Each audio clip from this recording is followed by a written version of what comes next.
पुण्याच्या समोरचे बाजूला व्हा आणि आपण सगळेजण दादांच्या प्रतीक्षेत आहोत। अवघ्या काही क्षणांमध्ये त्या ठिकाणी दादांचं आगमन होणार आहे। अगदी काही मिनिटांमध्ये या ठिकाणी दादा येत आहेत आणि बरोबर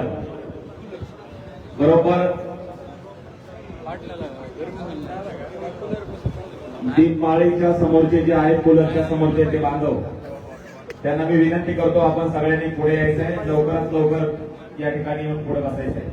बरोबर 11 वाजता दादा या ठिकाणी आपल्या सर्वांसोबत संवाद साधायला सुरुवात करणार आहेत। कृपया सर्वांनी पुढे येऊन बसायचंय। एकदा आपण सगळेजण हात उंचावून घोषणा देऊया म्हणजे आपला आवाज पलीकडे वडाखाली बाजूला जे थांबलेले सगळे बांधव आहेत त्यांच्यापर्यंत पोहोचेल आणि घोषणा अशा पाहिजे की सगळा परिसर जनावरून सोडला पाहिजे आणि मनोजदादांचा आवाज हा सरकारपर्यंत आपल्याला जिथपर्यंत पोहोचायचा तिथपर्यंत गेला पाहिजे। सगळे तयार आहेत का घोषणा द्यायला? आणि बरेच जण दादांना बघण्यासाठी उत्सुक आहेत। बऱ्याच दिवसानंतर भेट होते। फक्त बसून घ्या, मधले बसून घ्या, तुम्ही दादा बसून घ्या, बसा खाली या, थोडं दाटी वाटीने बसा, थोडं थोडं पुढे सरकून बसा। पाठीमागून या ठिकाणी हजारो बांधव आपले त्या ठिकाणी येत आहेत। पाठीमागून महिला भगिनींना जागा द्या, कृपया सर्व महिला भगिनींना देखील जागा द्या बसायला आणि जिथे जागा मिळेल तिथे आपण सगळ्यांनी बसून घ्यायचंय। आंतरवली सराटी हे आपलं अत्यंत पवित्र असं स्थळ आहे आणि या ठिकाणी मनोजदादांचे विचार ऐकायला आपण सगळेजण जमलेलो आहोत। आलेल्या सर्व मराठा समाज बांधवांचं हार्दिक स्वागत आहे। जे पलीकडे बसलेले आहेत त्यांना विनंती आपण पुढे यावं। बोला छत्रपती शिवाजी महाराज की। सर्वांनी हात उंचावून आणि जरा एकजुटीने पलीकडे जे थांबले आहेत त्या सगळ्यांनी इकडे या मंडपमध्ये, पलीकडे जे कुलरच्या समोर उभा राहिले आहेत त्यांनी पुढे येऊन बसा। कृपया कुणी उभा राहू नका, बसून घ्या सर्वांनी। दादांचं अगदी या ठिकाणी काही क्षणांमध्ये आगमन होत आहे। आपण सगळेजण दादांना ऐकण्यासाठी आणि बघण्यासाठी आतुर आहोत। माझी आपल्या सर्वांना विनंती आहे, असं नेतृत्व आपल्याला लाभलंय। अगदी पुढच्या 2 मिनिटांमध्ये दादांचं या स्टेजवरती आगमन होणार आहे। माझी सगळ्या बाहेर थांबलेल्या बांधवांना विनंती आपण मध्ये येऊन बसावं। अगदी काही क्षणांमध्येच आपण आजच्या या आंदोलनस्थळी दादांच्या या प्रसंगी आपण स्वागत करणार आहे। सर्वांनी जोरदार घोषणा द्यायच्या आहेत। बोला छत्रपती शिवाजी महाराज की, छत्रपती संभाजी महाराज की, राष्ट्रमाता जिजाऊ की, एक मराठा, मनोज दादा तुम आगे बढ़ो। थोडा घोषणा देताना आपल्यामध्ये जोश पाहिजे। आपला नेता हा लढवय्या आहे आणि आपल्याला असं वाटलं होतं की आता येणाऱ्या काळात आपल्याला आंदोलनाच्या साठी घोषणा द्याव्या लागणार नाही, पण तशी काहीतरी वेळ आहे आणि म्हणूनच दादांनी आपल्याला या ठिकाणी बोलवलेलं आहे। थोडं गांभीर्य लक्षात घेऊन सरकारपर्यंत आवाज उठवला, सगळ्यांनी अशी वज्र या ठिकाणी धरा। एक मराठा, लढेंगे जीतेंगे, लढेंगे जीतेंगे, मनोज दादा तुम आगे बढ़ो, मनोज दादा तुम आगे बढ़ो, मनोज दादा तुम आगे बढ़ो। मराठा एकजुटीचा, मराठा एकजुटीचा। उभा राहिलेले बांधव असे हात बांधून चालणार नाही दादा। घोषणा देताना आपण सगळ्यांनी एकजुटीने आपला आवाज पोहोचला पाहिजे। छत्रपती शिवाजी महाराज की, मनोज दादा जरांगे पाटील तुम आगे बढ़ो, एक मराठा,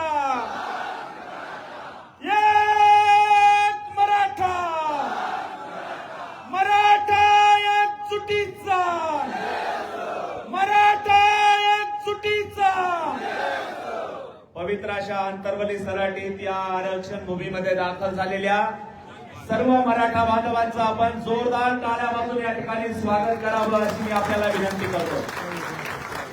एक मोटारसायकलची चाबी सापडलेली आहे, ज्यांची असेल त्यांनी घेऊन जावी, यांच्याकडे दिली ठेवलेली आहे. या ठिकाणी बाहेर जे थांबलेले सगळे समाज बांधव आहेत त्यांना विनंती आहे आपण लवकरात लवकर मध्ये यायचं आहे आणि दादांचं कुठल्याही क्षणी आता कार्यक्रमाच्या मुख्य स्टेजकडे आगमन आहे. या ठिकाणी आपण सगळेजण दादांना ऐकण्यासाठी आतुर आहोत. जोरदार घोषणा द्या. लाख मराठा महादेव, जय शिवाजी, जय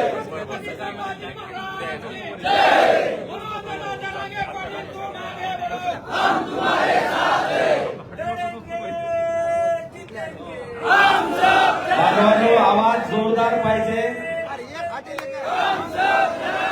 जेव्हा मराठ्यांचा संघर्ष होता, एखादं युद्ध पुकारतो तेव्हा मराठ्यांच्या गर्जना, मावळ्यांच्या डरकाळीने सरकारला हादरे बसले पाहिजेत. आपला योद्धा तर योद्ध्याचा आवाज पाहून तर खुर्चीला असा खांब फुटला पाहिजे.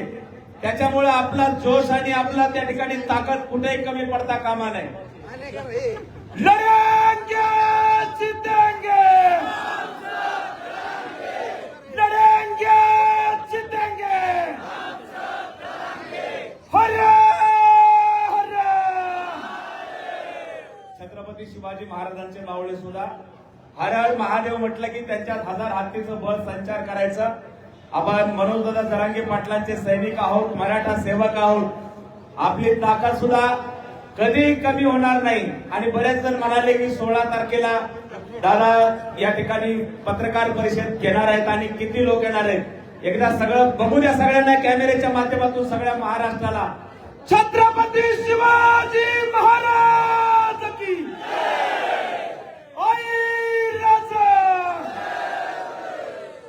या ठिकाणी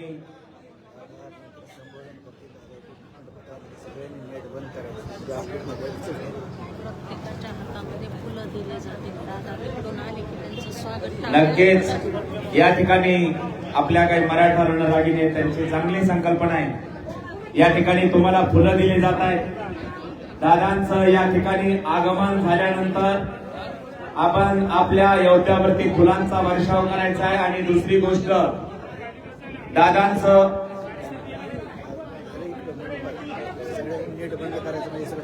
हे बघा, एक महत्वाची गोष्ट सगळे ऐकताय, हात वर करा, ऐकताय. हे बघा, या ठिकाणी आपण हजारो आलेलो आहोत.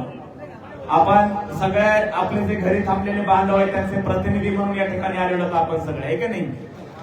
तर आपल्या या पत्रकार परिषदेकडे राज्याच्या कानाकोपऱ्यातला आपला जो शेतात राबणारा शेतकरी आहे, आपली जी कष्ट करणारी माय माऊली आहे, ती माय माऊली सुद्धा त्या ठिकाणी चॅनल लावून मोबाईलवरती टीव्हीवरती पाहण्यासाठी आतुर आहे. आणि दादांची पत्रकार परिषद आपल्या माय माऊलीपर्यंत, आपल्या कष्ट करणाऱ्या राबणाऱ्या शेतकरी बापापर्यंत पोहोचली पाहिजे. त्याच्यासाठी आपण आपले मोबाईल डाटा जो आहे, जो मोबाईल डाटा आहे तो आपण बंद करून ठेवायचा आहे. मीडियाच्या बांधवाला इंटरनेट मिळालं पाहिजे, बरोबर आहे की नाही. आज अचानकची ही बैठक आहे, त्यामुळं मीडियाच्या बांधवांना सुद्धा अचानक यावं लागलेलं आहे. त्यामुळे त्यांच्या व्हॅन वगैरे जे असतात इंटरनेट पुरवण्यासाठी तर त्या सोबत नाहीत. तर आपल्या सगळ्यांकडून सहकार्याची अपेक्षा आहे. दादांचं आगमन झाल्यानंतर हवं तर तुम्ही तुमच्या मोबाईलमध्ये शूट घ्या, व्हिडिओ घ्या. फक्त मीडियाच्या बांधवांसाठी आणि आपले जे बांधव आहेत, जी आपली चळवळ घराघरातून चालते, प्रत्येक माय माऊली आणि प्रत्येक ज्येष्ठ व्यक्ती आणि तरुण बांधव ही आपली चळवळ चालवतात. तर त्यांना अंतरवलीसाठी काय चाललंय हे कळण्यासाठी आपण सगळे कोण कोण सगळेजण हात वर करून सांगा की मोबाईल डाटा बंद करून ठेवणार. धन्यवाद, धन्यवाद. याला म्हणायचं मनोजदादावर प्रेम करणारा मराठा. आणि त्या आलेल्या प्रत्येकासाठी जोरदार टाळ्या वाजवा. अगदी इथं असणारे आपले वयोवृद्ध बघू शकता आपण, 80 वर्षाच्या वयोवृद्धांपासून ते अगदी तरुण पुढं या ठिकाणी उपस्थित झालेल्या दादांवर प्रेम करणारा सगळा जनसमुदाय या ठिकाणी दाखल झालेला आहे.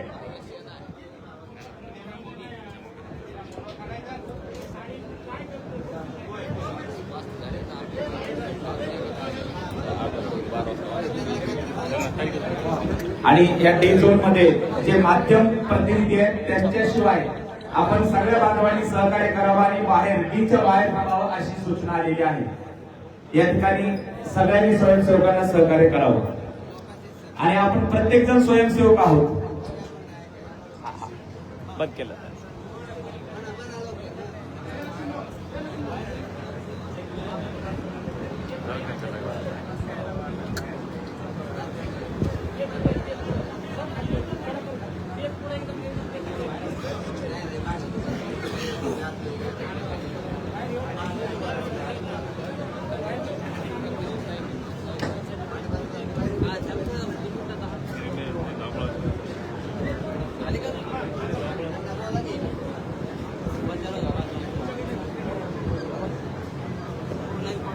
एक मिनिट सर फक्त प्रतीक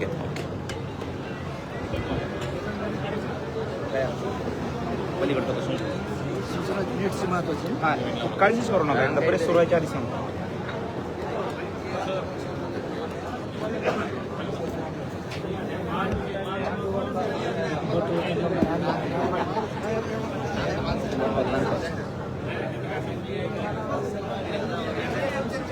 या ठिकाणी आपण बघतोय सगळे बांधव आता खचाखच सगळं मैदान भरलेलं आहे.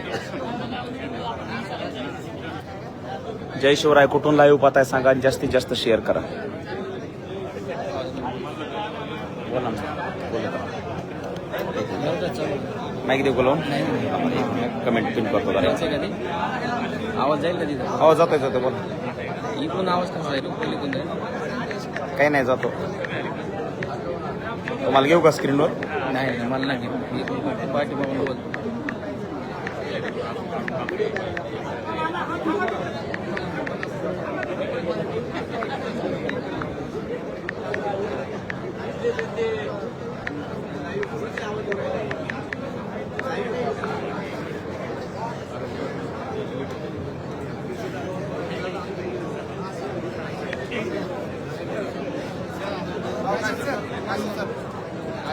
हा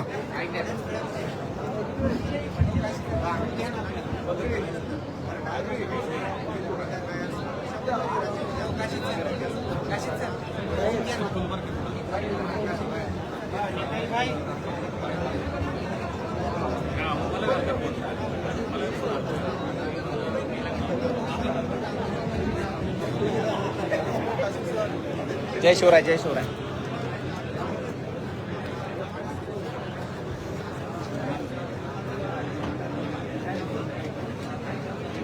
शाहीर करा सुरू.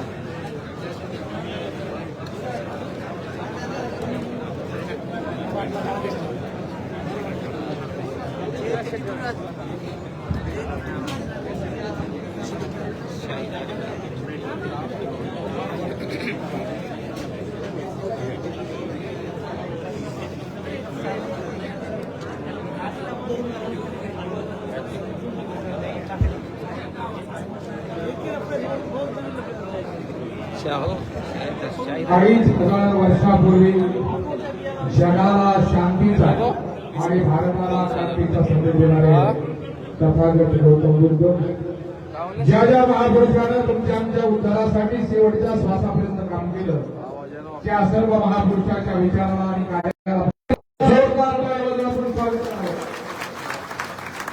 अडीच हजार वर्षापूर्वी जगाला शांतीचा संदेश दिला आणि गेली 2023 पासून मराठी आंदोलनाच्या मातीमध्ये मराठ्यांनी आंदोलन पुकारलंय.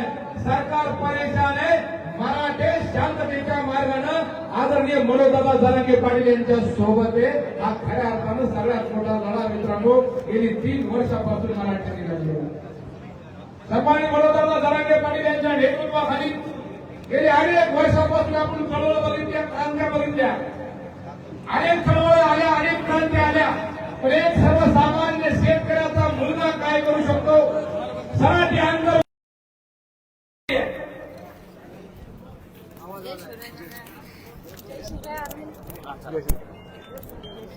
सराठी आंतरवाडी म्हणजे मराठ्याची पंढरी आहे. सराठी आंतरवाडी म्हणजे मराठ्याची पंढरी आहे आणि मराठ्याचा पांडुरंग म्हणजे आमचा सन्माननीय मनोजदादा जरांगे पाटील आहे. वंचित, दलित, पडील, शोषित नुसत्या मराठा समाजाचं या माणसाने काम नाही केलं तर मनोज दादाकडे आलेला प्रत्येक माणूस असेल तो कोणत्याही जातीचा असो. अरे छत्रपती शिवाजी महाराजांनी 400 वर्षापूर्वी साळी माळी तेली कुंडी महार मांग वडार चांभार हक्कर धनगर भील रामोसी ब्राह्मण मुस्लिम 18 पगड जातीच्या लोकांना एकत्र करून हिंदवी स्वराज्य निर्माण केलं आणि या माणसाने 18 पगड जातीच्या समस्या सोडण्याचं काम सन्माननीय मनोजदादा जरांगे पाटील यांनी केलेलं आहे. मित्रांनो, आम्ही जातीवादी नाही. विंचू देवाऱ्यावरी आला देवपूजा न आवडे त्याला, येथे नाठाळाच्या माती हणू काठी. मित्रांनो, आरक्षण परिसरामध्ये एक दिवा फडफड करीत होता. मित्रांनो, तळमळ होती मराठा समाजाच्या अस्मितेची. मराठा समाजाची पोरं शिकली होती. मराठा समाजाच्या पोराच्या हाताला काम नव्हतं. मराठा समाजाच्या पोराची प्रश्न कोणी सोडायला तयार नव्हती. एक माणूस काय करू शकतो? एक माणूस काय करू शकतो? या 3 वर्षामध्ये लाखो कुणबी सर्टिफिकेट काढू शकतो. ही मराठ्याची पावर आहे, ही मराठ्याची एकी आहे. मराठा समाज एकत्र आला तर 3 वर्ष झाले. मित्रांनो, सरकार बेजार आहे. सराटी आंतरवालीच्या मातीमध्ये मनोज पाटलांनी एक हाक द्यावी आणि एका हाकेवर लाखो मराठा समाज गोळा व्हावा. याला छत्रपती शिवाजी महाराजांच्या विचाराची क्रांती आहे. मित्रांनो, म्हणून आजूबाजूला उभा राहिलेल्या सर्व मराठ्यांना विनंती करतो, कृपया आपण रणांगणाच्या समोर येऊन बसावं. काही क्षणामध्ये या ठिकाणी मनोजदादा जरांगे पाटील येणार आहे. म्हणून आपण एकदा एक घोषणा देऊया, लढेंगे जीतेंगे. आवाज मराठ्याचा आहे. मराठ्याचा आवाज ऐकून फडणवीस गार झाला हो. टाळी एकदा जोरदार. सरकार बेचैन आहे हो. कितीतरी प्रसंग आहे दादाच्या डोळ्यासमोर, आमच्या डोळ्यासमोर घडलेले. मित्रांनो, या माणसाला काहीच नको, पद नको, पैसा नको, बंगला नको, गाडी नको. या माणसाला मराठ्याची अवलाद सुखाची झाली पाहिजे. म्हणून ही तळमळ आहे. मित्रांनो, यूं में किसी की जय जयकार नहीं होती, यूं में किसी की जय जयकार नहीं होती, कोशिश करने वालों की कभी हार नहीं होती. मित्रांनो, दर्द भरी आग तेरे सीने में मेरे सीने में जलनी चाहिए. ही आग तुमच्या आमच्या मनामध्ये लागलेली आहे. मराठा समाजाच्या पोरामध्ये गुणवत्ता होती, मराठा समाजाच्या पोरामध्ये क्वालिटी होती, पण आमच्या हाताला काम नाही, आम्हाला नोकरी नाही, आम्हाला आरक्षण मिळत नाही. ही समस्या घेऊन मनोज जरांगे पाटलांना नस पकडी. म्हणून म्हणतो, दर्द भरी आग तेरे सीने में मेरे सीने में जलनी चाहिए, दर्द भरी आग तेरे सीने में मेरे सीने में जलनी चाहिए. आम आग जलकर खाक कर देती है, आम आग जलकर खाक कर देती है. सीने में लगने वाली आरक्षण की आग मनोज पाटील जैसा इतिहास पैदा करती है. म्हणून 18 पगड जातीच्या लोकांना घेऊन मनोज पाटलांनी अनेक लोकांच्या समस्या सोडल्या. केवळ मराठा समाजाची गुत्तेदारी घेतली नव्हती, तर मराठा समाजामध्ये क्रांती करण्याचं काम या ठिकाणी संघर्ष मनोज. धन्यवाद साहेब. दादांचा आगमन. बसून घ्या, बसून पुष्पवृष्टी करा. घोषणा द्यायचे. कोण आलं रे, कोण आलं?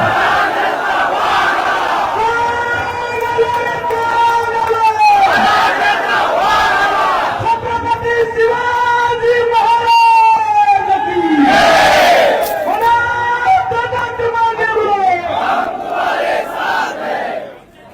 दादांचं आगमन या ठिकाणी झालेलं आहे. आपल्याला विनंती आहे, सर्वांना विनंती आहे, आपण जोरदार टाळ्या वाजवायच्या.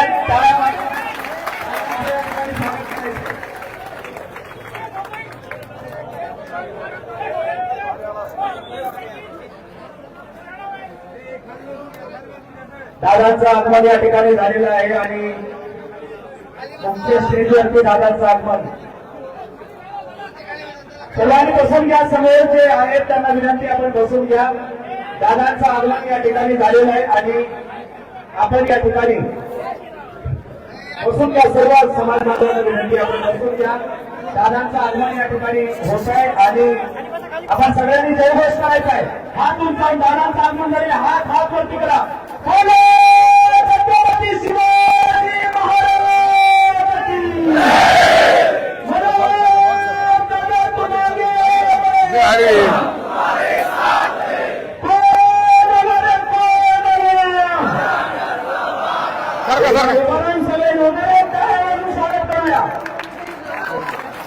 या ठिकाणी रंगे पाटील छत्रपती शिवरायांच्या पुतळ्याला पुष्पहार अर्पण करतील.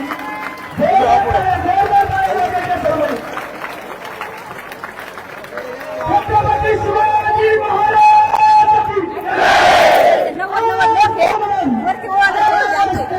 की गणपती गुरुपती प्रजापती सुवर्णरत्न श्रीपती अष्टावधान जयकृत अष्टावधान व्यवस्थित न्यायालंकार मंडित शस्त्रास्त्र शास्त्र पारंगत राजनीती धुरंधर प्रौढ प्रताप धुरंधर क्षत्रिय पुरावकल सिंहासनाधीश्वर महाराजाधिराज श्रीमंतागी छत्रपती श्री श्री श्री शिवाजी महाराज की छत्रपती शिवाजी महाराज की क्षत्रिय पुरावकल महातेजस्वी महापराक्रमी उत्कृष्ट चारित्र्य संपन्न एकमेव हिंदू धर्म रक्षक छत्रपती संभाजी महाराज की छत्रपती संभाजी महाराज की मनोज रंगे पाटील तुम आगे बढ़ो हम तुम्हारे साथ हैं एक मराठा व्यासपीठावरती गर्दी कमी करायची सर्व आपल्या सेवकांना विनंती आहे दादांव्यतिरिक्त कोणी या ठिकाणी व्यासपीठावर थांबू नये.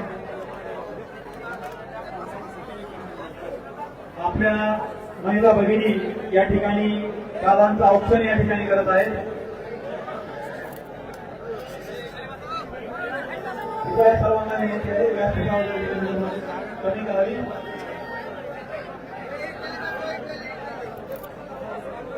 समोरच्या सर्व मावळ्यांना आपल्या बांधवांना विनंती आहे दादांची आपल्याला सूचना आपण सगळ्यांनी खाली बसायचं आहे. आपल्या पाठीमागं रस्त्यावर सुद्धा काही आपले बांधव बसलेले आहेत. त्यांना त्यामुळे सर्वांना विनंती आहे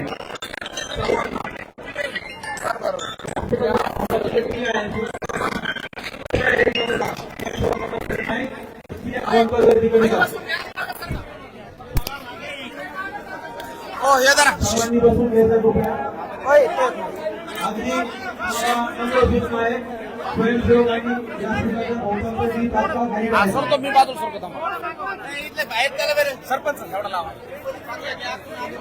आपल्या सर्वांना वारंवार सूचना देण्याची व्यासपीठावरची गर्दी कमी करा. तसेच या डी मध्ये सर्व बांधव या ठिकाणी बाहेर येऊन बसतील.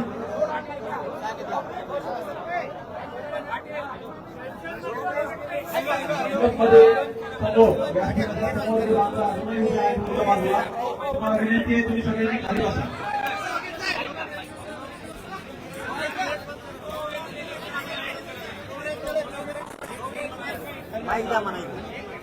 माईक पुढे माईक स्वयंसेवक ते सूचना देतात. सर्वांनी नियमांचे पालन करायचं.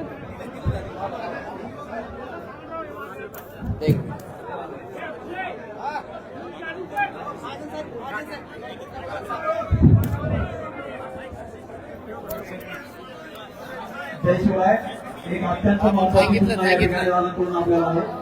या गिरिजन बांधवाच्या माध्यमातून संबंध महाराष्ट्रातले समाज बांधव या ठिकाणी दादांची प्रेस पाहत आहेत. त्यांना सहकार्य म्हणून आपण सर्वांनी आपला मोबाईलचा डाटा बंद करायचा. 2 तासासाठी आपण आपला मोबाईलचा डाटा कम्प्लिटली बंद करायचा जेणेकरून आपल्या गिरिजन बांधवांना या ठिकाणी व्यवस्थित नेटचा पुरवठा होईल आणि तो टेलिकास्ट पूर्ण संबंध भारतभर व महाराष्ट्रभर होईल.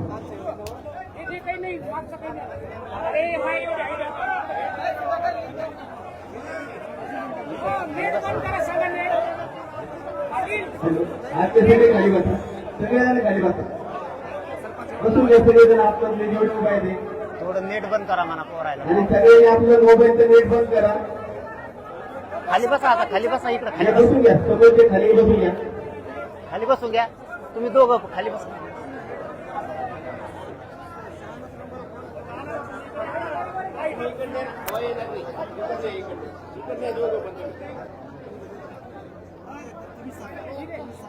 काय सांगू ठीक.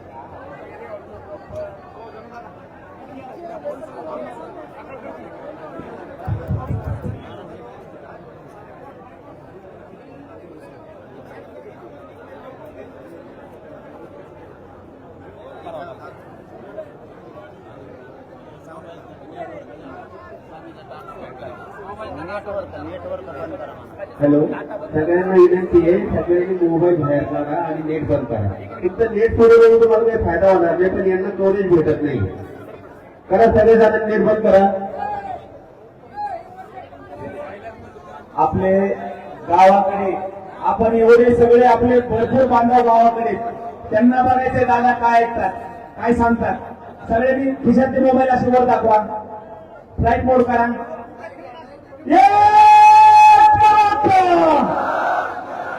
देऊया दादांकडे एकदा जोरदार टाळ्या वाजवा. हात उंचावून, हात उंचावून, हात उंचावून, जोरदार टाळ्या.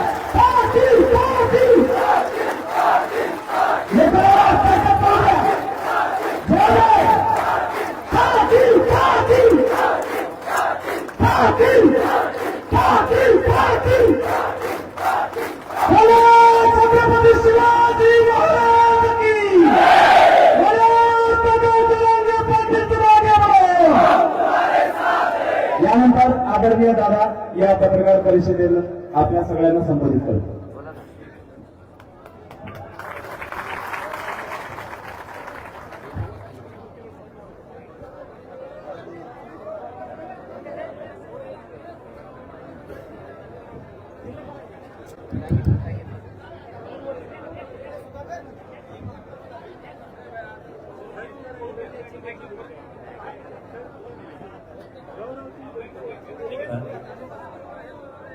करायची का?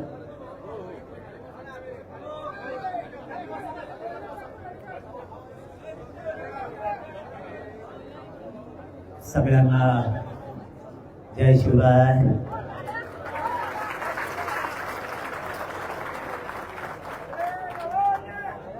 सगळ्यात अगोदर या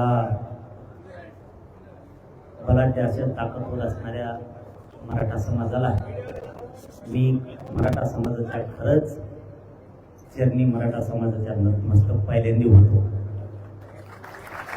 कारण आपल्या बैठक नव्हतीच.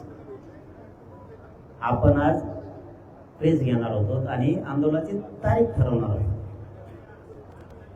पण मानावं लागेल या समाजाला. 9 वाजताच आंदोलनाची फुली केली आहे. म्हणलं प्रेस घेऊ आणि आंदोलन सांगू आणि मग आपण त्या आंदोलनाच्या दिवशी मराठा समाज सगळा येईल. पण आपले पोट्टे दम खात्यात पुढं ते म्हणले नाही नाही आम्ही येणारच आहेत. म्हणजे ऊन आणि पिंकायचं काय करतंय. बैठकात झालं बैठकीचं. ही विश्वास तुमचा माझ्यावर, माझा तुमच्यावर येऊन विश्वास. मला खरंच आज प्रामाणिकपणाचं फळ मिळालं. तुम्ही इतक्या ताकदीनं न बोलून जमला, न बोलून तुम्ही जमल्यामुळं आज सार्थक झालं. मामन भरून आलंय आज. खरंच ना, इतकं तुम्ही मला 2.5-3 वर्षात बघितलं मी असा कधी नव्हतो. इतका आनंद झाला मला आज. माझा एवढं छाती भरून आली की मला राहू द्या, पोरं उभा राहू द्या, त्यांना आवाज ऐकायला ते दाखवायला. मग ते खाली बसल्यावर त्यांना ते कॅमेरा लावता येत नाही. खाली बसा म्हणू नका त्यांना, कोणी राहू दे उभा. आज एवढं मन भरून आलं की समाज धावून आला आणि न बोलवत. आणि म्हणूनच आपल्याला भेट येतो. मराठ्यांचा जे दरदरा राज्यावरती ना, एवढ्याच मुळे आपण एक जीवन सगळे ताकदीने एकत्र येतो. पुन्हा एकदा या राज्यातल्या सगळ्या मराठा समाजाच्या चरणी नतमस्तक होतो. आपण आता विषयाकडे हात घालू. आपण मराठा समाज 2.5-3 वर्षापासून लढतो. समाजाच्या पदरात पडलं तर हो पडलंच. कधीच 70-75 वर्षात न मिळणार या समाजाला मिळालं. पण राहिलेलं सुद्धा सोडायचं नाही, अजिबात सोडायचं नाही. आता जून महिन्यात ऍडमिशन आहे. जून महिन्यात ऍडमिशन असल्यामुळं आता पोराचे ऍडमिशन होते. हे मुक्काम ताणीत येत, व्हॅलेट ताणीत येत. 58 लाख नोंदी निघाल्यात, ते प्रमाणपत्र द्यायला टाळायला लागलेत, पूर्व आपल्या नोकऱ्याला लागलेत, ते टाळायला लागलेत, जळायला लागलेत. समाजाचं यश आणि समाजाचे लेकर साहेब बनायला लागलेत, अधिकारी बनायला लागलेत, उच्च शिक्षण घ्यायला लागलेत, म्हणून सरकार जळायला लागले. सरकारच, दुसरं कोणी नाही. सरकार जळायला लागले म्हणून यांना मराठा समाजाला मोठंच होऊ द्यायचं नाही कसल्याच परिस्थितीत, अशी यांची भूमिका आहे. पण मराठ्यांनी एकदा मैदानात पाय लावला की मराठा हटत नाही. एक मन आहे बघा, सत्य पुढे शानपण चलत नाही, ही एक मन आहे. ती मन या 70 वर्षात 75 वर्षात कुणी मोडली असेल तर ते फक्त मराठ्यांनी. मराठ्यांपुढे शानपण चलत नाही. म्हणून आपण प्रत्येक वेळेस सांगतो आमच्या समाजाची फसवणूक करू नका. पण ते उठलं सुटलं मला एक गोष्ट नाही कळाली, एवढा द्वेष आपल्या समाजाचा यांना हाय कमी. मला सांगा, भाजपमधला मराठा कार्यकर्ता असो किंवा पदाधिकारी असो किंवा आमदार मंत्री असो, त्याच्या लेखी बळीला आरक्षण लागणार नाही का? आपला पक्ष सत्तेत आला, काँग्रेस, शिवसेना, राष्ट्रवादी, म्हणून त्यांचे लेकर मोठे होणार आहेत का? पण मराठा समाज इतका हुशार झाला, तिथं एक लय समाजाला मानतो आपण. मराठ्याने 2 भाग केले, पक्षाच्या ठिकाणी. इथं लेकरा बाळाचा आयुष्याचा प्रश्न म्हणते, म्हणून भाजप पासून सगळ्या पक्षातले मराठी, भाजप, शिवसेना, राष्ट्रवादी, काँग्रेस सगळे एक जीवानं या लढ्यात लेकरा बाळाच्या स्वतःच्या बाजूने. तुम्ही पक्षाच्या बाजूला राहता, तुमच्या लेकराचं वाटलं होणार.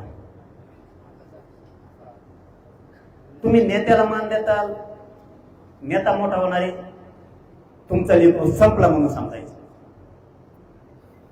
तुम्ही पक्ष वाढवता तर जात वाढणार नाही, तुमचं पोरग पोरगी वाढणार नाही. म्हणून आपला मराठा समाज बदलला ना, याच्यात आपल्यात लय मोठा आनंद आहे. मराठा समाज इतका बदलला की मराठा समाज पक्षाला विचारत नाही, त्या दिवशीच काम करतो, करायचं असलं तरी पक्षाचं तेवढे दिवसापूर्वी. दुसऱ्या दिवशी स्वतःच्या समाजाच्या लेकराच्या बाजूने सगळे टाकते नाही. 4-2 मंत्री बोलते, ती भाग वेगळा आहे, कारण त्यांना काहीतरी मिळवायचंय म्हणून ते बोलते.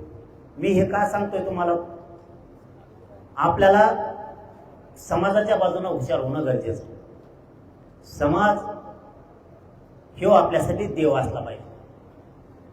मी बघा, तुम्ही उगाच येत नाही, सगळ्याला आवाज येतोय ना, तुम्ही उगाच येत नाही तिकडं.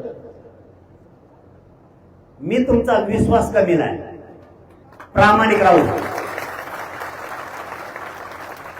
तुम्ही उगाच नाही येत, कोण कोणासाठी नाही येत भाऊ. इथं आपल्याला एक तर रुपया नाही आपल्याकडे, एकटी पंचायत द्या, पैसे ओले बदगे आपल्यात येत नाहीत. आपण त्याच्यातून वाट काढून ह्या संकटाला सामोरं जातोय का? आपली पिढी गेली रे, जाऊ द्या, पुढच्या पिढी तरी सुखी समाधानी करू आपण. आणि तेवढा प्रामाणिक इमानदार मी तुमच्याशी वागलो म्हणून अंतरवाडीत उभा राहायला जागा नाही. मी वारंवार हे विषय का घेतोय, आज बैठक नव्हती म्हणून घेतो, नसतात दरवेळेस इतके लोक येतातच अंतरवाडीत. पण याच वेळेस का ती बैठकच नव्हती, आपली पत्रकार परिषद होती, तरी जर एवढे बांधव यायला लागले म्हणल्यावर अरे यांच्या चरणी झुकावंच लागणार आहे. आणि हे प्रामाणिकपणाचं मला फळ मिळालंय. माझं फक्त एवढंच म्हणणं मांडायचं तुमच्या पुढं, वारंवार लढावं लागतं हे कुणी विसरू नका. तुम्ही जर शेती घेतली, आपले भाऊ सगळे बाहेर उन्हात तळत येत तरी उभा राहिले, उन्हात रुमाला घेऊन येत डोक्यावर. या वेदनेची मी काळजी घेतो बरं का. तुम्ही उन्हात तळता, तुम्ही पावसात झोडपता, मुंबईत झोडपला, पण हटला नाही, त्याला मराठा म्हणते. उलट त्यांच्याच गाड्या घेऊन पळाला तुम्ही. काय मग बेकार पोट्टे द्या तुम्ही, काय मुंबईत पळत होते. मला पहिले ते कळलं, ते पोलिसाचं बॅरिकेड त्याला चाका असते म्हणून ते पळत होते. अरे अख्खे बेजार झाले ना. मुंबईत जिवंत केली तुम्ही, जिवंत. विचारानं जिवंत केलं. आता मुंबईतले लोक काय म्हणतात माहितीये का, परत येणार आहेत का आपण लोक राय मला तिकडं ते म्हणतात एकदा या हो पुन्हा. अरे तू इथेच हे आम्हाला इतक्याला म्हणावं लागतंय ना. म्हणजे लोकांना लोक कदरत असते तर त्यांना आस लागली आस. तुम्ही मराठ्यांनी मुंबई जिवंत केली विचारानं पुन्हा. नसता त्यांचं 2-3च कामं होती, ड्युटी आणि घर. झोपलाच लगेच, उठ लागे निघाला ड्युटीला. हे आपण नवीन एक वातावरण तयार केलं, आपण एक नवीन शांततेची दिशा दिली. आता पण शांततेतच होणार आहे, पण आंदोलन असं होणार आहे आता, असं करायचं.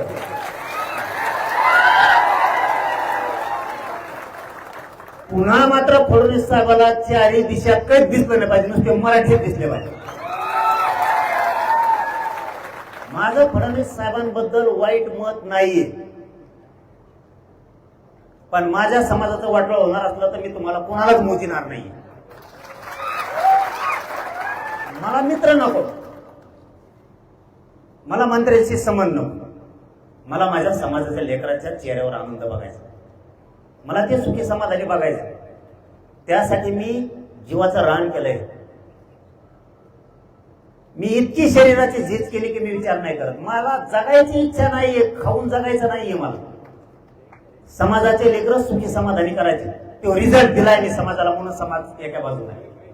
तो रिझल्ट दिला नसता समाज उभा राहिला नसता. मी फडणवीस साहेबांना दोष नाही देत. माझं म्हणणं हे की तुम्ही हैदराबादचा JR काढला, प्रमाणपत्र फडणवीस साहेब तुम्ही रोखले का? प्रमाणपत्र सणासण निघत होते, आताच बंद कस काय झाले? फडणवीस साहेब तुम्ही जरी मंत्री असला तरी मराठ्यांनीच केलेले ते ध्यानात ठेवा. तुम्हाला वाटत तुम्ही हुशार आहेत, पण गोरगरीब शेतकरी मराठा सुद्धा लय हुशार आहे, तुम्ही विसरू नका. तुम्ही आमचे प्रमाणपत्र तुम्ही रोखले, त्याचं कारण सांगतो मी. आज मी तुमच्या पुढे सगळं बोलणार आहे. तुम्हाला ऊन लागतंय, सगळ्या बाजूने उन्हात तळत येत पोरं, याची सुद्धा जाणीव आहे. पण आपण तळल्याशिवाय आपल्या लेकराला सुखाची सावली नाही येणार. आपण झिजू तेव्हा आपली पुढची पिढी मोठी होणार आहे. अधिकाऱ्यांना जर विचारलं ना, कुणबी प्रमाणपत्र हैदराबादच्या गॅझेटेनुसार द्या, ते म्हणते सरकारनं सांगितलंय आम्हाला देऊ नका. मग याला जबाबदार कोण? देवेंद्र फडणवीस साहेबच, दुसरा कोणी नाही. त्याचं कारण पण सांगतो लगेच. मी पहिल्यांदा सांगितलं त्यांचा काय मी विरोधक नाही, पण जे सत्य ते मी सांगणारच. त्याचं कारण असं आहे, एक 4-5 महिन्यापूर्वीचं भाषण बघा तुम्ही फडणवीस साहेबांचं. फडणवीस साहेबांनी 4-5 महिन्यापूर्वी अधिवेशनात भाषण केलं. मंत्र्याला किंमत नाही असं ते म्हणले. मुख्यमंत्री सर्वसार्वस्व. मग आमचे प्रमाणपत्र सुद्धा तुम्हीच रोखले. आता बोध का नव्हते. भाग दुसरा, पहिला अगोदर क्लिअर करू की हैदराबादचं गॅझेटियरचा JR काढला, त्याची अंमलबजावणी पण सरकारनं केली. त्याचं कारण असं की सरकारनं एक जाहीर स्टेटमेंट केलंय, 308 कुणबी प्रमाणपत्र गॅझेटियर प्रमाणे निघाले. याचा अर्थ हैदराबादचा JR लागू झाला, अंमलबजावणी झाली, त्याचा अर्थ असा आहे. पण तिथून पुढचे प्रमाणपत्र का दिले नाही? तुम्ही जी स्थानिक चौकशीचा अहवाल तयार केला त्यानुसारच कुणबी प्रमाणपत्र आम्हाला पाहिजे, त्यानुसारच तुम्ही प्रमाणपत्र द्या. फडणवीस साहेब या गोरगरिबांच्या मन जिंका, कवा माझ्या तुम्हीच करा. काय करायचं आम्हाला राजकारणाचं, सत्तेचं फत्तेचं? मला नाही हवं त्याचे, माझ्या समाजाला पण नाही, पण आमच्या लेकरं नाही मरून देऊ शकत. आणि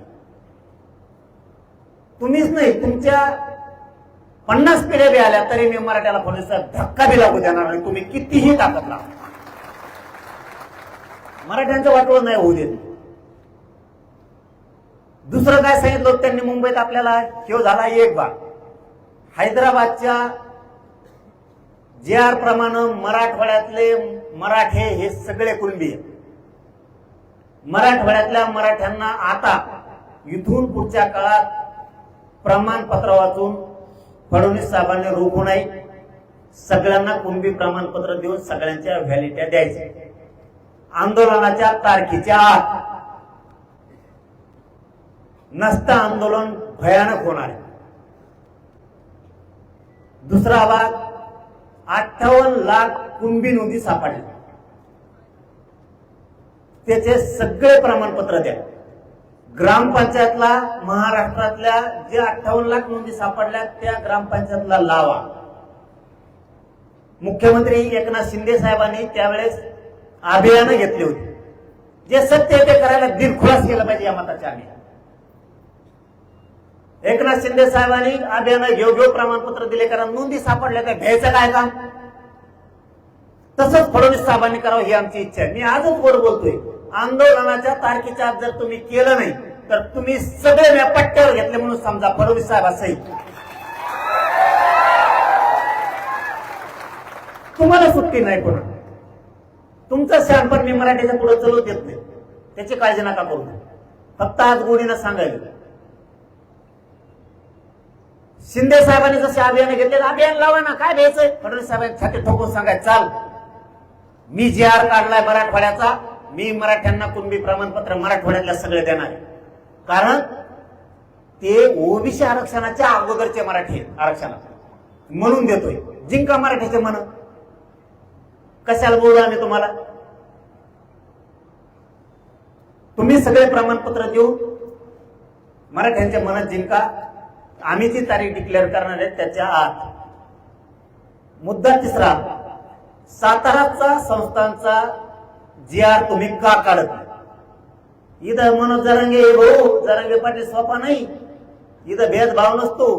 5 विभाग आमचे, अखंड महाराष्ट्र आमचा आहे. मराठवाड्याला मिळालं मग पश्चिम महाराष्ट्र माग अजिबात नाही. पश्चिम महाराष्ट्रातले मराठी एक गृह शब्द सुद्धा बोलत नाहीत, का तर त्यांना विश्वासी ह्योच माणूस आरक्षण देऊ शकतो. आता तुम्ही म्हणले होते 1 महिन्यात JR काढतो, सातारा संस्थांचा काढला का. 8 महिने दम खाल्ला. तुम्हाला मी विचारायसाठी बोलावलं, माय बापू काय चूक आहे माहिती. 8 महिने वेळ द्यायला किती वेळ द्यायचा आणखी. मी नाही वेळ देऊ शकत. याला वेळ द्यायचा आहे का. काय संबंध याला वेळ द्यायचा. 8 महिने दिला. सातारा संस्थांचा, कोल्हापूर संस्थांच्या गॅझेटियरचा, औंध संस्थांच्या गॅझेटियरचा JR काढून त्याची अंमलबजावणी पाहिजे. पण चौथा मुद्दा, 1994 ला जसा JR काढला त्याच धर्तीवरती सातारा संस्थांचा हैदराबाद गॅझेटियरचा, म्हणजे त्याच्यात त्या JR मध्ये हैदराबादचं गॅझेटियर सुद्धा घ्यायचं. या तिन्ही गॅझेटियर मध्ये सातारा संस्थान, कोल्हापूर संस्थान, औंध संस्थान आणि पुणे संस्थान या संस्थांचा जो JR निघणार आहे तो 1994 ला जसा JR काढला ओबीसीला आरक्षण देताना त्याच धर्तीवर पाहिजे. कारण त्यांना कसं काय JR काढला की 94 ला एका दिवसात आरक्षण मिळालं, आम्हाला कसं काय मिळालं. 8 महिने झाले तरी. म्हणजे पुन्हा खोटी मला पाहिजे नाही, मग मी खोटा ठोकीत असतो.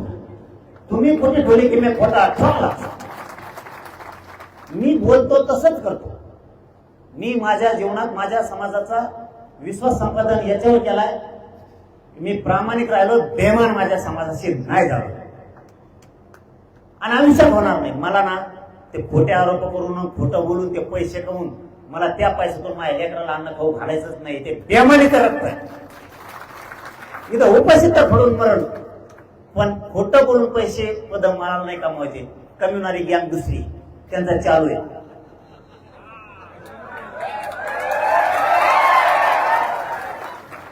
मी शांत राहा म्हणतो, यांच्यात लय खतखती. मी शांत राहा म्हणतो, एका दिवसात धोका करते. एका दिवसात हे मराठीच्या पोरं एवढं बेकार खनखन मायापासून डोकं खराब करून टाकलं यांनी. मग आमका जेव्हा बोलला तमका तेव्हा बोलला, बोलून दे म्हणलं. त्याला नुसतं बोलायचंय. मला समाज सोडायचं 6 करोड लोकांची. मला रोज काम आहे. नुसतं बोलायचं काम. हे म्हणतात मी बघतच म्हणलं नको बघू, तू पाय पडतो गप बस. ही जी आग आहे ना, ही लय मोठा जाळ आहे मराठ्याला खेटल्यावर. एका दिवसात मुक्ता करते. मी लोक येतोय त्यांना वाटलं भेटतच का म्हणून बोलत नाही, आणि तुला मोज येत नाही तरी मी म्हणून बोलत नाही. छक्केन पंजेन कसले दिसते वेगळेच दिसते, छक्केन पंजेन कसले का दिसते. आता बायांनी काय करू काय कारण तू आमचं वाकड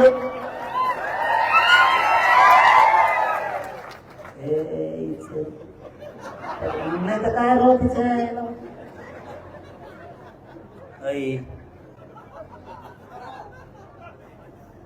अरे मग काय, अरे मी शेतकऱ्याचं पोरग, मग राग येतो राव तुम्ही खोटं बोलता. अरे जीवनात रक्त कसं असावं, जातवान आहे बापाचा मराठ्याचा रक्त अंगात असावा. तसे नालायक रक्त खोटं बोलून आरोप करायचे आणि पैसे कमवायचे, त्याचा गू खायचा आणि लेकराला खाऊ घालायचा. काय जिंदगीला अर्थ आहे तुमच्या, मरा त्याच्यापेक्षा मरा. काय जगातच असणार तुम्हाला वाटतं तुम्ही दादा येतं मी येऊन बोलतो तेव्हा बोलतो. अरे तुला पण माहिती मी काय चीज, मी बी लय मोठ्या तालमीतला पठ्ठ्या आहे हे तुला पण माहिती. फक्त या पठ्ठ्याच्या खांद्यावर मराठ्यांनी माझ्या गरिबांनी जबाबदारी टाकली म्हणून ऐकून घेतो. कारण मी जर एक वाकडं पाऊल टाकलं तर माझ्या समाजाच्या लेकरा बाळाचं आयुष्य उद्ध्वस्त होईल. या समाजाला प्रश्न सोडायला, वेदना सोडायला माणूस नाहीये. माझ्या खांद्यावर जबाबदारी टाकली म्हणून मी गप आहे. मला ते लेकरं दिसतात काही करताय, नको तू गप्पस, माझ्या मनालाच बोलतो मी, तुपली गप माय झालं गप्पस. काय करतो मग आता तू येड्यावली करशील तर त्या आईला उगाच हे समाजाच्या लेकराला कल्याण होतंय तुझ्यामुळं. मला रोज काम आहे. इकडे केस झाली, हॅलो केस झाली, मी लगेच म्हणतो हा लगेच थांब ना थोडं, ती एकदम खात नाही. आपला फोन लावा मग पाठवून, अरे लावूच तर सुद्धा दम खात नाही हो.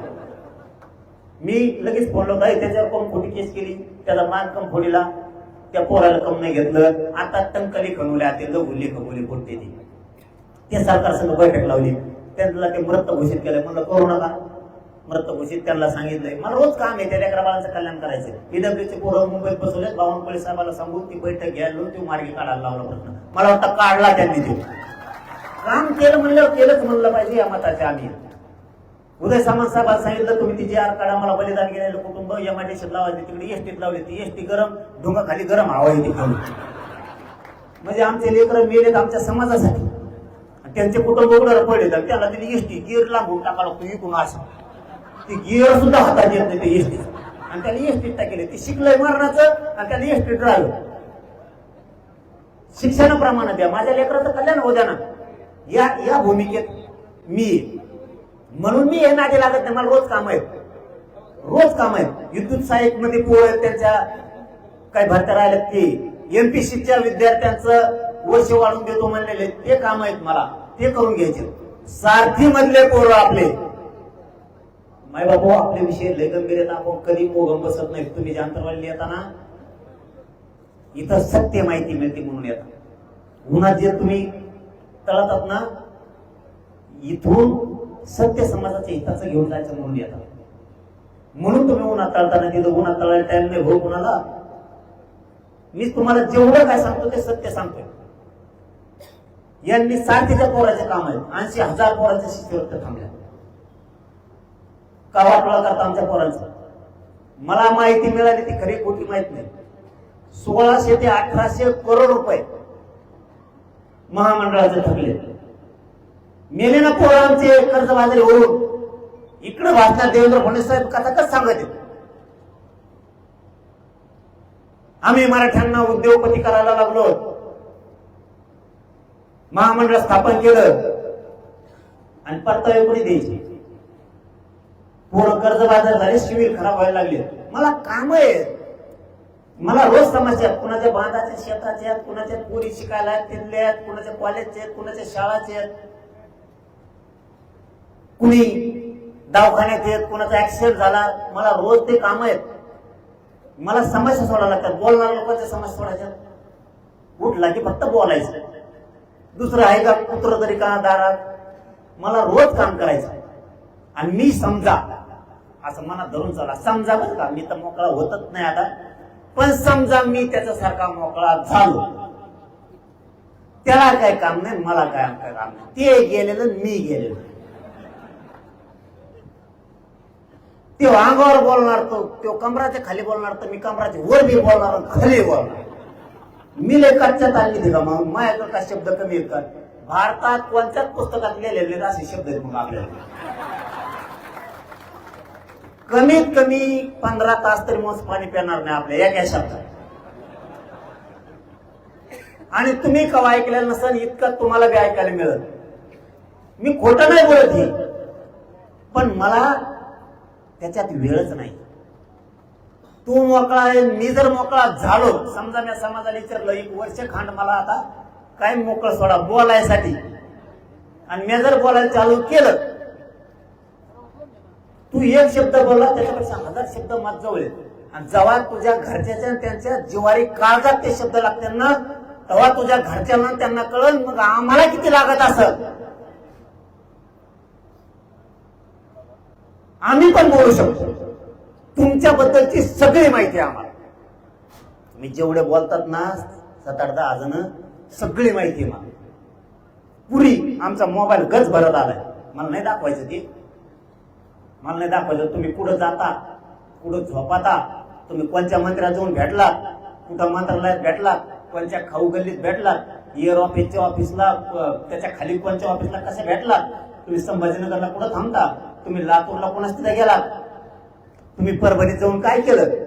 आता एका मंत्र्यांनी ध्यानात आलं म्हणून सांगतो. आता मीडियावाल्यासाठी महत्वाचं आहे, मला बोलायचं नव्हतं पण बोलतो, जाऊ द्या. एका मंत्र्यांनी जाऊन माझ्या विरोधात एका माणसाला 2-2 कोटी रुपये द्यायचे ठरवलं. संघटनेला, एका संघटनेला 2 कोटी. जरांगे पाटलाच्या विरोधात बोलायचं. 15-16 कोटी आकडा गेला त्यांचा. फुकट पैसे म्हणल्यावर त्याच्या यायला 2 कोटी नुसते जरांगे पाटलाच्या विरोधात बोलायचं ना, ही लय गंभीर बाब आहे. आणि मला माहिती कळेल, मला माहिती कळाली की मी म्हणलं त्याला मला नीट खाय म्हणलं बरं का, मी खोटं नाही बोलत, आज सांगून टाकतो तुम्हाला. म्हणलं नीट खाय, तो या मतदारसंघातून तुला घेतात नाही सर, कशाला गाडीत लाकूड गुंतून घेतो. ज्याला 2 कोटी देणार होते तेच माझ्याकडे आहे, शपथ खोटं बोलत नाही. ज्याला 2 कोटी देणार होते, 17 नंबरचा म्हणजे 16 झालत्या संघटना झालत्या म्हणतो मी, पण जातवान इमानदार त्याच्यात 1 जण निघाला. त्याला नाव विचारलं नाही मी, नाही तर नाव सांगितलं असतं. दुसऱ्या वेळेस विचारीत तुझं नाव सांगू का, त्याला इमानदार म्हणलं लागेल नाव सांगणाराला. हो, टाळ्या वाजल्या नाही, त्यासाठी काही पण केला पाहिजे. जातवान असं रक्त म्हणायचं ते की माझ्याकडे आला डायरेक्ट, किंवा मला म्हणतात आत्ता 2 कोटी घे, लगेच मंत्र्याचा फोन लावतो. तो आहे घरी पोहोचणे तर तू घ्यायली. ते रात्रभर झोपला नाही, तो संघटनेचा अध्यक्ष झोपला नाही. सूर्य उगता चालतं रातभर झोप नाही आली. असं षडयंत्र सुरू आहे. मला म्हणले होते, पण माझ्या दाजी असे कधीच वागले नाहीत माझ्या, मला नाही वागायचं. लाट मारतो म्हणजे मी असल्या पैशाला, पण मला जातीच करायचं, तुमच्या सोबतच राहायचं. आणि ती त्यांच्या चर्चा झाली. फोटो बी आलेत, आमच्याकडे फोटो आहेत. कोण कोण आहेत ते ठरवणारे फोटो बी आलेत, मंत्र्यासंघ आलेत, आमच्याकडे सगळे आलेत. बोलणाऱ्याचा विषय सांगतो, कशाच्या जीवावर बोलते, कशाच्या जीवावर बोलते. पण मी ते नाही दाखवले, कारण शेवटी मला असं वाटतं, ते शेवटचा शब्द सांगतो, मला असं वाटतं माझेच भाऊबंद आहेत, बदलतील. नाही करणार समाजाच्या लेकराचं वाटलं, बदलतील. मी भेट नाही, तुम्ही काहीच नाही, इतका पुढचा मी आहे. तरीही मला तुमच्या विरोधात जायचं नाहीये, सावध व्हा. शेवटी आपला समाज आहे, आपले लेकरा बाळ आहेत. एकीकडून वाढा, समाजाचं कल्याण होईल. गद्दाराच्या यादीत, भेमाण्याच्या यादीत जाण्यापेक्षा कुणाला तरी खुश करण्यासाठी, बोलायसाठी आपल्या समाजाचं कावटोळ करायचं. मला तर 1000 करोड रुपये दिले असते, काहीही दिलं असतं, मी वाय वाय वाय फिरलो असतो मी त्याच्यात. तुमचं वाय वाय निघून गेलं असतं. मग तुमच्या लेकरा बाळाचं, तुमच्या लेकरा बाळाचं वाटोळ करतो मी, बसतो वाय वाय. हे खोटं नाही. कसल्या आग्र्याचे नंबर लागत आहेत. मराठ्यांच्या विरोधात बोललं की खासदार, मंत्री, आमदार व्हायला, मग तुम्ही किती काम करतो राहतो. कधीच या काळजाला, या रक्ताला बेमानी शिवू शकत. फक्त तुमच्यासाठी. आणि ह्या आयुष्य अर्पण केलं तुमच्या पायावरती. कधी मरण येऊ दे पण समाजासाठीच येईल आणि तुमच्या लेकराच्या चेहऱ्यावर आनंदच दिसेल. किती टोळ्या येऊ द्या, किती टोळ्या, ती टोळी बंद पडली लगेच. त्या संघटनाचा ना प्रेस घ्यायची ठरलं होतं. तारीख पण डिक्लेअर झाली, प्रेसची तारीख डिक्लेअर झाली. काय झालं काय माहितच नाही काय झालं. आणि आरोप करतात काही पण, कसले पण. जवळच्याला सुधरून देत नाही, जवळच्याला मोठंच होऊन देत नाही. आणि समाज जवळचा नाही, तू मोठा झाला की मग चांगला, मग चांगला. जाणवी पाटील चांगला का वर त्यो म्हणून तसं मी ऐकल्यावर जाणवी पाटील चांगला आहे पद्धती राव. आणि जाणवी पाटलांना नाही ऐकल्यावर चांगला नाही देऊ का? पैसे इथं पैसे नसते. इथं जातवन मराठ्याच्या अवलादीसारखं वागायचं, निस्वार्थ काम करायचं जातीसाठी. तर माझ्याकडे यायचं नाही. दुसरे आरोप काय? जवळच्याला कामं दिली. येत आहे तूच म्हणला ना आता जवळचे मोठे होऊन देत नाही. कळतंय ना मराठा समाजाला? आधीचा प्रश्न काय आहे? जवळच्याला मोठंच होऊन देत नाही. इथं मोठा होऊच शकत नाही. बरं त्यांचाच आरोप काय दुसरा? जवळच्याला कामं दिली. येत आहे तूच म्हणला ना जवळच्याला मोठं होऊन देत नाही. तूच म्हणतो जवळच्याला कामं दिली. तू आता मेंदू सोडा कवर गो खायचा बरं दुसऱ्याचा. काय गरज पडली त्याच्यावर? कष्ट करू, शेतात राहू, लेकरं बाळा मोठे करू, त्यांचे पैसे घ्यायचे, त्याचं ऐकायचं, मग बोलायचं. आणि त्या कुत्र्याला मी मोजित होतो केस गेलेल्या खरजुल्या कुत्र्याला त्याचा सांभाळायचे तो गोष्ट केला ना आणखीन करणारे ठेवणारच नाही. आज जेलात घातले जातात, राहिलेले पण घालणारे सोडत नाही मी त्याला. किती डाव टाक म्हणत त्यांनी माझ्या नादी लागू नये. त्यांनी माझ्या नादी लागायचं बंद केलं पाहिजे. लय देवारा करेन मी त्यांचं. समाजाने ह्या गोष्टी समजून घ्या. खोटं पेरते, खोट्यावर विश्वास ठेवायचा नाही. कारण मी कधीच खोटं तुमच्याशी करणार नाही, वागणार नाही. मला खोटं बोलायची वेळ तुमच्याबद्दल कधीच येणार नाही. मी काम सोडून देईन पण समाजाशी खोटं नाही बोलणार. नाही करणारे, समाजासाठी न करणारे त्यांचं खरं आणि आपण करतो ते खोटं. आणि खोटं असल्यावर काय हे काय जमलं हे आग्या मोहळ येत असतं का? कोणी येत नसतं. गद्दारण बेमानी केल्यावर कोणी येत नसतं. इथं मराठी त्यात आपण जाऊन येत आपण सगळं पाडलंच. आपण फुगीर येत मग काय गुतलं नाही म्हणत कोणासाठी. यांनी मानावर मान टाकली ना तर तुम्ही माझ्या खांद्यावर विश्वास टाकला ना, तुम्हाला मरेपर्यंत तुमचे मान खाली होऊ देणार नाही मी कधीच. यांना करू द्या काय करायचं. विषय तो सोडून द्या, शांततेत राहायचं. कुणी काय करायचं नाही, कोणाला काय बोंबलायचं तर बोंबलं. 2.5 वर्ष मागे जाऊन बघा, बोंबलणारे पुढे. म्हणून म्हणतो तुम्ही शांत राहा. मी काचाट्यात आला काय पिलेलाच सोडतच नाही. घेऊन द्या आनंद साध्या. पैसे जोरावर त्याच्यावर थोडा आनंद घेते, घेऊन द्या, बोलू द्या. फक्त काचाट्यात येऊ द्या. पिळलाच एकदा पिळला, पुन्हा त्याला जर म्हणले जरा पाटलाच्या विरोधात बोलते होतं नको, ते नको काही म्हणत नाही मला. ते बरोबर करतो, सगळं होतं. फक्त तुम्ही उद्देश डोळ्यासमोर एका ठेवा. लेकरं बाळ मोठेच करायचे. मराठे मोठे होऊ द्यायचा नाही. विडा सरकारनं उचलला का उचललाय आता ते सांगतो. सगळे शांत राहा. सरकारने विडा का उचलला? सरकारने आता 2 दिवसापूर्वी जिरा काढला. सन्माननीय महोदय नामदार फडणवीस सर यांनी हिरा, महाराष्ट्राला लागलेला हिरा, एक जीआर काढला. ओपन मध्ये आता ओबीसीला येता येणार नाही. मी वाचला नाही, आणखी वाचतो, त्यात काय तुमच्यात मला माहित नाही, पण वरच सांगतो. ओपन मध्ये ओबीसीला आता जागा घेता येणार नाही. बघा बरं का, जरा टाळ्या रे टाळ्या. तुम्हालाच बोलवतोय मराठ्याला मी, तुम्ही टाळ्याला तुमच्यामुळं समाजाचं वाटवं झालंय. तुम्ही ह्या पक्षाचे झेंडे उठलीत बसलात, त्यांनी वाटवं केलं. त्यांनी एक GR काढलाय.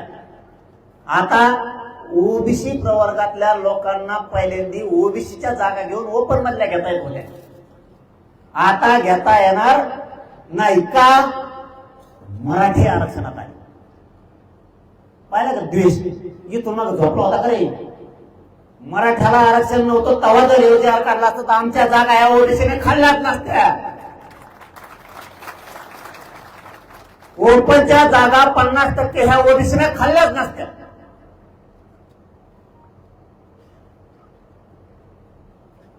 त्याच वेळेस जर GR काढला असता ओबीसीनी 50% यायचं नाही. आम्ही कशाला मोर्चे काढले असते रे? पुऱ्या जागा हलवून घेतल्या आणि आता GR काढते ओबीसीनी ओपन मध्ये यायचं नाही. आमच्या पुऱ्या जागा हडप केल्या. 50%तल्या 30% जागा ओबीसीने खाल्ल्या. मी आता अभ्यासकांना बोलवणार आहे आणि आजच प्रेसच्या माध्यमातून सांगतो, फोनची अपेक्षा ठेवत जाऊ नका. पाय पडतो तुमच्या सगळ्यांच्या. मराठा समाजासह अभ्यासक समोर